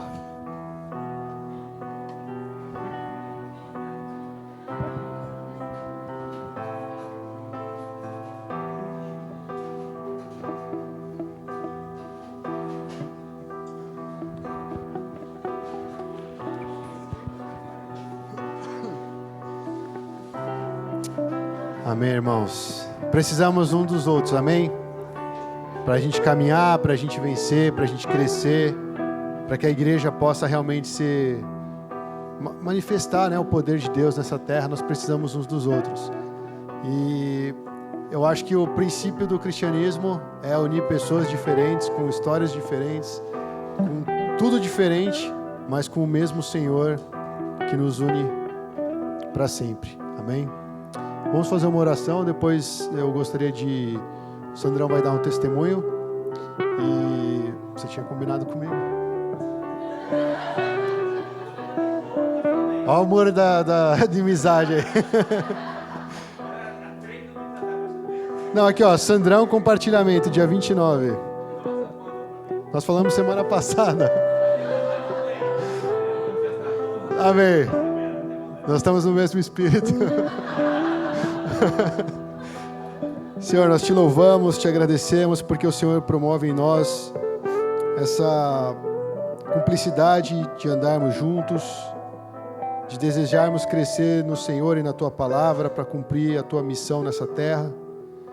E eu te agradeço, Deus, porque o Senhor levantou pessoas tão especiais aqui, Senhor, pessoas com diferentes dons, diferentes culturas, educação, idades, para juntos, Deus, nós podemos crescer e celebrar o Senhor, celebrar a Tua vitória naquela cruz, celebrar a Tua vitória diante de Satanás, diante dos Teus anjos, diante, Senhor, de todo o principado e potestade, porque o Senhor venceu, o Senhor realmente pagou um alto preço para que nós fôssemos um, e hoje, Deus, nós podemos manter essa unidade graças ao Espírito Santo, que está aqui na Tua igreja, que está em nós.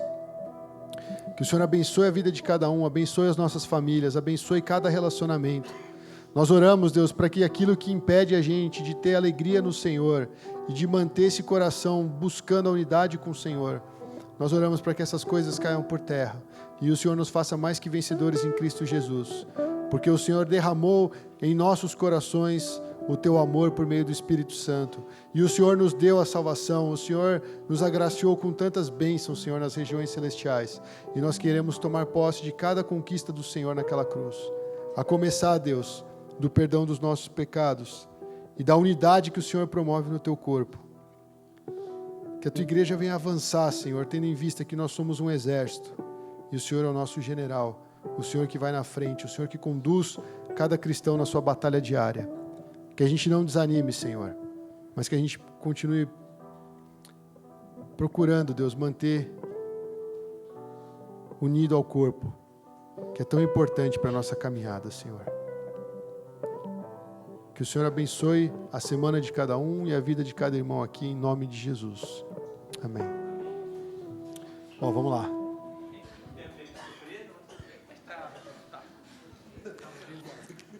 Tudo bem, temos que estar preparados para toda boa obra de Deus. Boa tarde. Se lembra no dia que os irmãos da Casa Conquista vieram aqui? Então, naquele dia, assim que acabou o culto, voltei para casa, fiquei contando várias histórias para a Jane, né? Nossa, Dio, eu estou muito feliz, estou muito alegre. Gostaria de falar um pouquinho do que Jesus tem feito na minha vida e na vida da sua igreja. Ele, ok, tá bom. Então já era para ter conversado há uns 2, 3 semanas atrás, mas tudo bem. Então, naquele dia, quando os irmãos vieram, eu cheguei a conversar com o senhor Kênio, e ele era vascaíno. O que isso tem a ver? Eu sou flamenguista. Então, a oportunidade de falar com ele foi através do futebol. E ele contou algumas coisas sobre a família dele.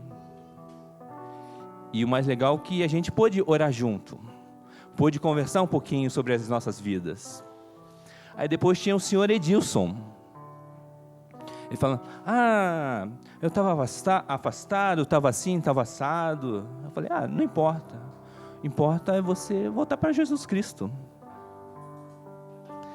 E quando eu fui na salinha lá de trás, tinha 5 irmãos da Casa Conquista. Fizeram um bolinho assim, nossa, vou saber o que está acontecendo lá também. Aí, de repente, oi, Filipinho. Aí eu vi que tinha uma pessoa compartilhando da sua vida, compartilhando das suas experiências de Cristo. E legal que, quando Cristo é vivo em nossas vidas, nós temos esse poder, nós temos essa autoridade de falar de quem Cristo é em nossas vidas.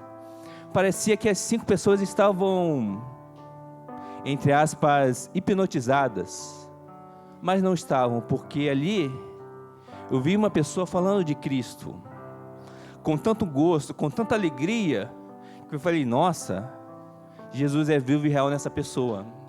E as 5 pessoas tudo ouvindo lá, e eu também, vou me juntar e vou ficar ouvindo também. E não falava nada, eu não falava nada, mas as pessoas falam, nossa, Jesus fez isso, fez aquilo na sua vida. E aquilo me marcou muito.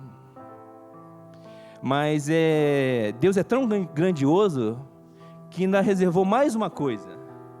Eu estava conversando com o senhor... Desculpa, esqueci o nome dele. Oi? Obrigado. Mulher virtuosa ajuda a gente a lembrar as coisas. Rubens, o seu Rubens. Então, eu estava lá conversando com ele, conversa para cá, conversa para lá. E é claro, com a autorização dele, que depois eu fui perguntar, eu posso compartilhar um pouco do que Deus fez em nossas vidas? Aí eu falei, eu não vou citar nomes, não vou citar nada. Ele, não, pode falar tudo, porque Jesus está transformando minha vida. Ok, tá bom. Eu estava conversando com ele, e eu percebi que ele falava sempre que quando batia a saudade da filha que tinha falecido há 5 anos atrás, ele voltava para as drogas. E eu perguntei para ele, senhor Rubens, o senhor já entregou o falecimento da sua filha para Jesus Cristo? E ele, com lágrimas nos olhos, falou, não. E eu perguntei para ele, vamos orar agora? Ele, vamos. Então oramos juntos, né? E é legal como Deus faz as coisas, porque eu vi daquele coração triste, um coração alegre. Eu vi aquelas lágrimas caindo dos olhos deles, dos meus olhos, como se o Senhor Jesus Cristo estivesse tirando a tristeza dele, transformando aquela tristeza em alegria, e principalmente levando ele para conhecer Jesus Cristo. E foi legal que depois ainda conversei com o líder dele, que é o Rafael. Aí eu, posso falar com o seu Rafael sobre isso? Pode. Então, Rafael, a gente orou, conversou sobre isso, e eu falei para o Rafael, então, Rafael, Deus tem mais coisa para tratar em relação a essa tristeza do seu Rubens. Aí o Rafael, poxa, obrigado, vamos estar orando por isso. Então é legal o corpo de Cristo tratar com amor, com respeito, respeitando a autoridade do Rafael na vida dele também, pude conversar, né? E quando cheguei em casa, tudo me remeteu a um versículo. Se eu não estou enganado, Romanos 15:12. Por favor, depois me corrijam se estiver errado. Alegrem-se com os que estão alegres e chorem pelos que choram. E naquele mesmo dia, antes de falar com os irmãos da Casa Conquista, Deus me deu uma oportunidade de orar com outro irmão, aqui muito querido. Ficamos orando, conversando um pouquinho.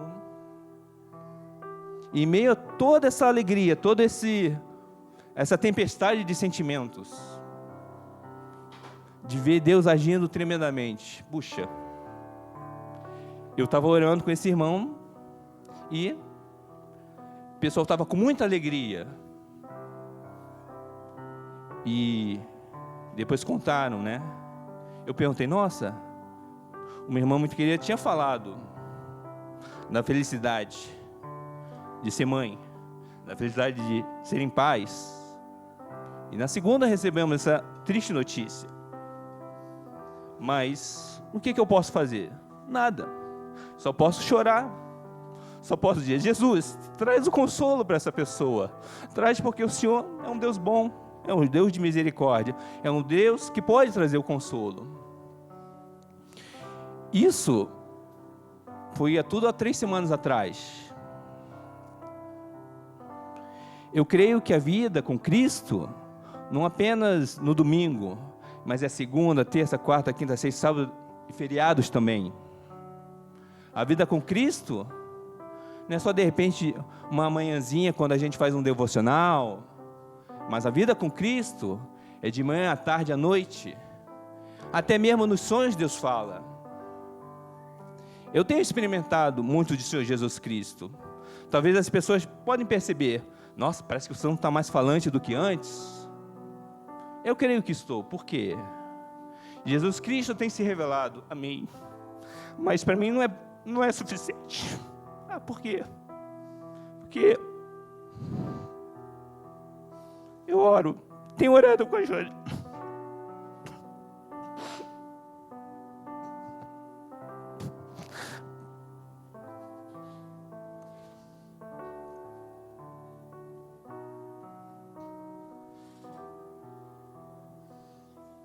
Desculpa, tenho orado com a Jane, com o Ju, com outras pessoas,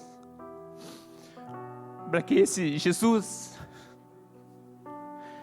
que um dia se revelou do dia 19 de fevereiro de 2007, e que se revelou para mim, também no Dia dos Pais desse ano, se revele a cada um aqui.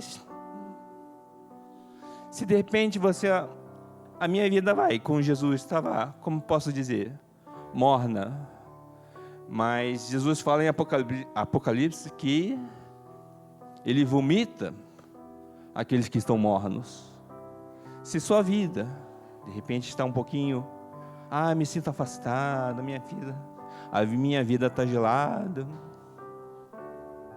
eu oro para que Jesus se revele a você. Se a minha vida passada foi assim, foi assado, não importa, porque o Jesus que quer promover essa unidade já fez isso por nós. Ele já morreu por cada um de nós, por cada um dos nossos pecados, não apenas aqueles ou de hoje, mas aqueles que nós vamos cometer ainda. Ele já morreu por todos os nossos pecados, querida igreja. E é claro que tudo isso que eu tenho vivido, eu sei que Deus quer que todos nós vivamos, porque Jesus morreu por cada um de nós aqui. Se você tem dúvidas, quem é Jesus? Volte para a leitura da Bíblia. Eu não gosto de ler. Clama para o Senhor Jesus Cristo. Eu quero aprender a ler. Eu quero aprender a te conhecer. Eu não tenho vontade de orar. Eu não tenho vontade de buscar a Deus. Se arrependa, volte para Ele, porque Ele vai te receber de braços abertos, assim como tem me recebido. Sabe, eu quero que todos experimentem Jesus. Não apenas os daqui, mas nossas famílias, nossos amigos. Deus tem dando a oportunidade até de falar de quem é Jesus no meu trabalho, coisa que para mim antigamente era impensável. Sabe, querida igreja, eu creio que aqui muitas pessoas estão experimentando Jesus, mas eu tenho plena convicção que Deus tem muito mais para cada um de nós, que Deus quer trazer coisas novas para nós, e eu só pude perceber tudo isso quando Jesus se revelou a mim. Por isso eu oro para que Jesus se revele a cada um de nós, de forma tremenda, de uma forma que você diga: ai, Jesus, eu sou pecador, eu não mereço a Ti. Realmente a gente não merece. Eu estava vendo hoje de manhã que tudo que temos é para o Senhor Jesus Cristo. Tudo que somos, nossos bens, dons, talentos, tudo. E o que resta a nós? Eu fiquei pensando, eu falo isso com muito cuidado, para cada um também pensar, porque eu posso estar errado. A pessoa que estava pregando falando que, o que a gente tem? A gente só tem pecado, querido irmão. Nós somos pecadores. E é claro, a gente não vai dar para pecar, não vai entregar o pecado. Na verdade, a gente vai entregar o pecado para Jesus, para Ele nos perdoar. Eu posso dizer com mais tranquilidade, a gente só tem pecado, porque nós somos pecadores. É isso que devemos entregar para o Senhor Jesus Cristo. Eu convido para a gente estar orando para o Senhor Jesus Cristo. Eu estava falando com o William um pouquinho antes. O nosso coração é como se fosse um iceberg. Mas Jesus é tão bom que Ele vai nos esquentando, que Ele vai aquecendo nossos corações. E como o Dio falou sobre igreja, estava falando com o William, esses papos de corredores, bastidores, fofoquinhas, realmente isso não edifica em nada. Aliás, isso destrói a igreja de Cristo Jesus. Mas independente, é saber que Jesus me ama tanto que Ele quer corrigir cada um de nós. Ele quer transformar cada um de nós, segundo a imagem e semelhança de Cristo Jesus. Então, o que nos resta? É orar. Orar para que Deus se revele a cada um de nós de forma tremenda, de forma que a gente jamais imaginou. Por quê? Ele se revelou a mim. Eu sou melhor que alguém? Não, eu sou como Paulo, o pior dos pecadores, mas que recebeu a graça do Senhor Jesus Cristo, que tem recebido diariamente a graça do Senhor Jesus Cristo.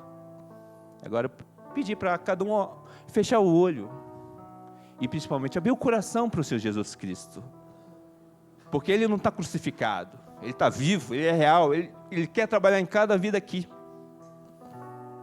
Senhor Jesus, queremos orar em Teu nome, Senhor Jesus, porque o Senhor já morreu naquela cruz pelos nossos pecados. O Senhor já nos deu uma vida nova, uma vida de abundância, uma vida repleta da Tua presença, Senhor Jesus Cristo. Mas também nós queremos Te pedir perdão, Senhor Jesus, porque o que temos vivido do Teu Evangelho é muito pouco. O Teu Evangelho é poderoso, Jesus, para nos transformar. A Tua palavra já nos diz isso, Senhor. Por isso, Pai, eu peço a Ti, Senhor Jesus, que o Senhor venha trabalhar na vida de cada um dos meus irmãos, na minha vida, Jesus, porque queremos Te conhecer mais. Não queremos apenas ouvir falar de Jesus, nós queremos andar contigo, Senhor. Nós queremos andar em santidade, em novidade de vida, em renovo que vem de Ti, Jesus Cristo. Que o Senhor trabalhe em nossos corações soberbos, dos nossos corações que não querem os Teus caminhos, Jesus. Clamamos a Ti, Senhor. Ai de nós porque somos pecadores. Ai de nós porque não merecemos nem o Teu olhar, Senhor Jesus. Mas obrigado também, porque o Senhor nos ama. E a prova do maior amor já foi demonstrado, ter morrido pelos nossos pecados. Obrigado, Jesus Cristo, porque em Ti temos uma nova expectativa de vida, temos uma nova esperança. E traga realmente, Senhor Jesus, o Teu amor, o Teu perdão em nossos corações. Quebranta nossos corações, Senhor Jesus Cristo. Tira a dureza de nossas vidas. Renova as nossas mentes com a Tua palavra, Jesus Cristo. Dá-nos amor por Ti, pela Tua palavra, pelas almas que não Te conhecem, Senhor Jesus Cristo. Derrama do Teu Espírito Santo sobre as nossas vidas, Senhor Jesus, porque nós precisamos de Ti, querido Jesus. Obrigado, Senhor, porque o Senhor, creio que o Senhor tem trabalhado em nossas vidas, e o Senhor quer trabalhar cada vez mais, Senhor Jesus Cristo. Nós queremos ver a Tua igreja linda, bela, cheio da Tua presença, e principalmente do Teu amor, porque é o Teu amor que nos transforma. É o Teu amor que quebra as barreiras, como nós cantamos, como nós louvamos. Obrigado, Jesus Cristo, porque grandes coisas o Senhor tem feito no meio de nós, e fará muito mais, porque Tu és um Deus todo-poderoso, e ao mesmo tempo cheio de amor, cheio de graça, cheio de perdão para cada um de nós.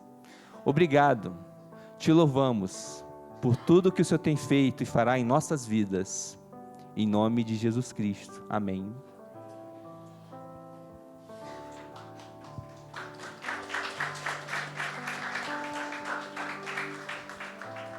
Glória a Deus.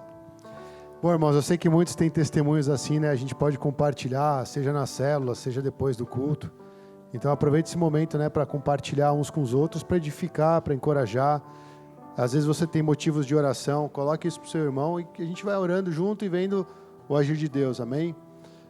Só os avisos agora brevemente, antes de dispensar todo mundo. Semana que vem é o dia do aniversário da igreja, 17º aniversário. O nosso culto vai ser às 4h30 aqui, amém? E depois temos o batismo aí do Tiago, vai descer as águas. Ele é professor de educação física, falou que vai vir bem preparado. Touca, sunga. Vamos orar por ele, amém, ao longo dessa semana. Que as pessoas que ele for convidar realmente fiquem impactadas com essa decisão. Que isso possa trazer um testemunho na família, né? Afinal de contas, o casal está cada vez mais próximo de Cristo. E mesmo assim como cada um de nós tendo dificuldades, permanece buscando agradar ao Senhor em todas as coisas.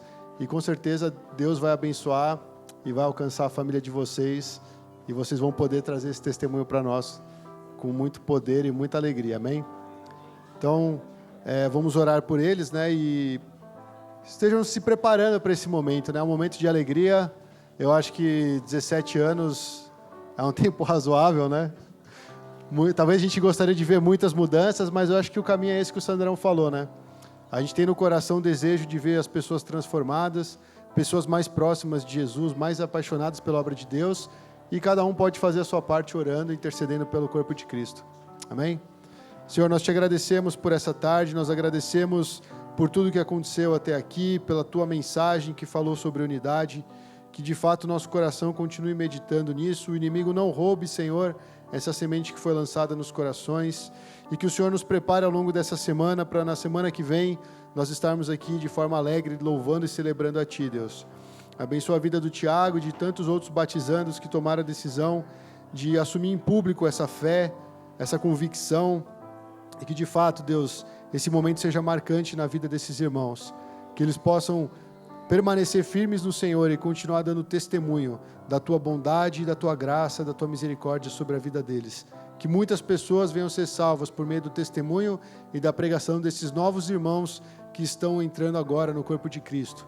Nós te louvamos, Deus, e pedimos que a Tua graça, o Teu amor e o Teu poder nos acompanhem ao longo desses dias, em nome de Jesus. Amém. Amém, irmãos? Na quanto tem... desculpa, é verdade. É só para lembrar, né? No boletim está escrito, mas a gente vai ter um evento do Dia das Crianças, dia 12.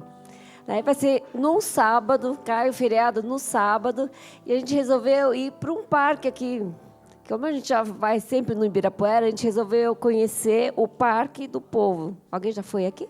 Alguns, né? Poucos, mas a maioria não conhece, mas a gente vai lá, a gente vai se reunir, vamos combinar horário para ir. Quem não tem carro, ou nos organizar em caronas, ou mesmo quem não conseguir carona, a gente tem como ir de CPTM, porque fica bem perto, dizem que fica bem perto do parque, e cada um leva seu lanche, e nós vamos fazer um evento para as crianças. Então, você que é criança também, convido você, leve, né, teu lanchinho, vamos comemorar junto o Dia das Crianças, tá bom? Só mais uma coisa, o Elias estava me lembrando aqui, vai ter o Acampa dos Relevantes, né? E aí a inscrição tem que ser feita com ele até quando? Até dia 15. Depois vai aumentar o valor para 350, né? Então, para quem quiser ir, já passa o nome para o Elias. E é isso. Deus abençoe a todos. Na paz de Deus. Que essa semana seja uma bênção na vida de cada um.